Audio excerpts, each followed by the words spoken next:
और टनल के आसपास एम्बुलेंस की संख्या लगातार और ज्यादा बढ़ा दी गई है। देखिए, एम्बुलेंस की संख्या इसलिए बढ़ाई गई है ताकि किसी भी स्थिति से यहां पर निपटा जा सके। 20 से 40 एम्बुलेंस की पूरी तरह से व्यवस्था, पूरा इंतजाम किया गया है। इसके अलावा मौके पर 4 एम्बुलेंस हैं और 35 एम्बुलेंस स्टैंड बाय पर भी रखी गई है ताकि जैसे ही मजदूर बाहर निकले उनको तुरंत अस्पताल पहुंचाया जा सके। और टनल से निकलते ही एम्बुलेंस के जरिए मजदूरों को उत्तरकाशी ले जाया जाएगा। पूरा चेकअप वहां पर किया जाएगा। उनकी सेहत को ध्यान में रखते हुए विशेष टीम का भी इंतजाम पहले से ही कर दिया गया है ताकि जैसे ही वो शुभ घड़ी आए, जब 41 मजदूरों की जिंदगी महफूज हो जाए, तो सबसे पहले यह देखा जा सके कि वो शारीरिक तौर पर, मानसिक तौर पर स्वस्थ हैं या फिर नहीं।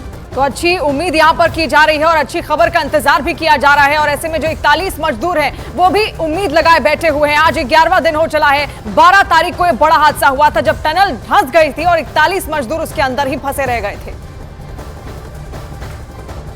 उत्तरकाशी टनल हादसे के पीड़ितों को बाहर निकालने की योजना पर काम तेज कर दिया गया है। पाइपलाइन से मजदूरों को बाहर निकालने के बाद उन्हें तुरंत अस्पताल में भर्ती करवाया जाएगा।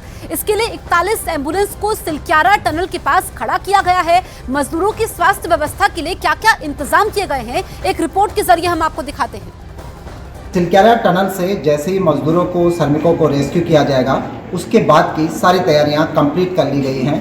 6 बेड का अस्थायी हॉस्पिटल जहां ऑपरेशन साइट पर बनाया गया है, वहीं ऑपरेशन साइट से 4 से 5 किलोमीटर की दूरी पर जो ब्रह्मखाल एक कस्बा है, वहां के प्राथमिक स्वास्थ्य केंद्र को भी अलर्ट मोड पर रखा गया है। वहां पर भी पूरी व्यवस्थाएं की गई हैं। ये सामुदायिक स्वास्थ्य केंद्र चिन्यालीसौड़ का नज़ारा है। चिन्यालीसौड़ में करीब 41 बेड यहाँ पर तैयार कर दिए गए हैं ताकि किसी भी इमरजेंसी सिचुएशन से फौरी तौर पर निपटा जा सके।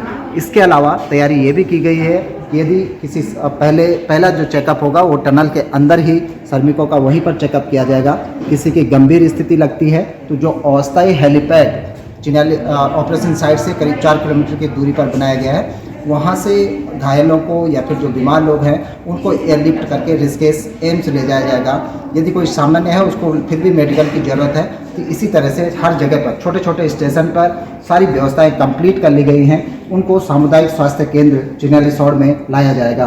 पहले एक प्लान था कि इसको डिस्ट्रिक्ट हॉस्पिटल ले जाया जाएगा, लेकिन चूंकि चिन्यालीसौड़ के पास ही हवाई पट्टी है, इसीलिए ये प्लान तय किया गया है कि सारे जो लोग हैं जिनको आवश्यकता है मेडिकल की, उनको चिन्यालीसौड़ के इसी अस्पताल में ट्रीटमेंट दिया जाएगा और ज़रूरी हुआ तो इसके बाद चिन्यालीसौड़ हवाई पट्टी से एयरलिफ्ट करके उनको ऋषिकेश एम्स ले जाया जाएगा।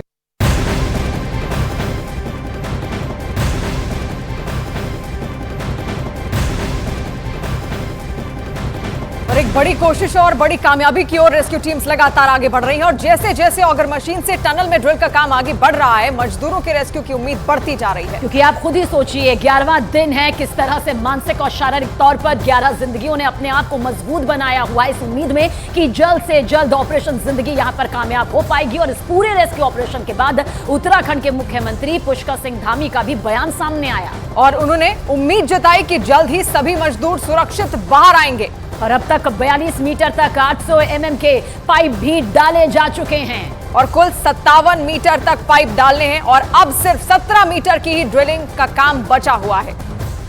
तो आप देखिए किस तरह से कोशिश यही की जा रही है और वो कोशिश कामयाब भी होती नजर आ रही है। जब पहली तस्वीर सामने आई तो हर किसी ने राहत भरी सांस यहां पर लिया। अब इंतजार है उस शुभ घड़ी का जब रेस्क्यू टीम पूरी तरह से 41 मजदूरों के पास 41 जिंदगियों तक पहुंच जाएगी और एक एक करके सभी को पूरी तरह से सुरक्षित बाहर निकाल लिया जाएगा, जिसकी पुरजोर कोशिश ऑपरेशन जिंदगी के जरिए जारी। आज जो मशीन है, ऑगर मशीन, वो मशीन काम कर रही है। हमें उम्मीद है कि जल्दी सभी हमारे श्रमिक भाई सकुशल बाहर निकलेंगे।